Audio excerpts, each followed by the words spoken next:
कचरा प्रकल्पामुळे शेतकऱ्यांचा जुना रस्ता बंद, तातडीने हस्तक्षेपाची मागणी। जळगाव जामोद नगर परिषदेकडून सार्वजनिक क्षेत्रस्त्यावर उभारण्यात आलेल्या कचरा व्यवस्थापन प्रकल्पामुळे शेतकऱ्यांना अनेक वर्षापासून वापरात असलेला जुना रस्ता अडथळाग्रस्त झालाय। त्यामुळे शेतकऱ्यांना मोठ्या अडचणींचा सामना करावा लागत आहे। या संदर्भात मोझे वायाळ शिवारातील सर्व शेतकरी व शेतमजुरांनी तहसीलदारांकडे निवेदन सादर करून तातडीने कारवाईची मागणी केली।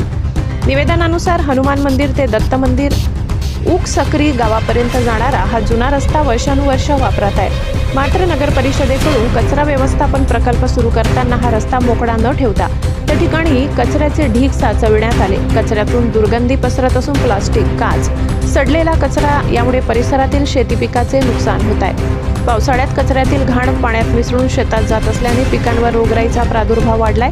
तसेच डास, माशा, साप यांचा उपद्रव वाढून नागरिकांच्या आरोग्याला धोका निर्माण झालाय।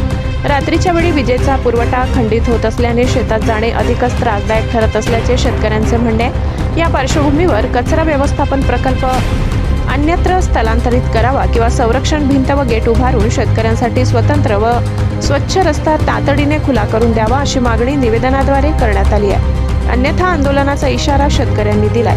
निवेदनाच्या प्रती मुख्यमंत्री, महसूल मंत्री, आमदार, जिल्हाधिकारी, उपविभागीय अधिकारी यांना पाठविण्यात आला।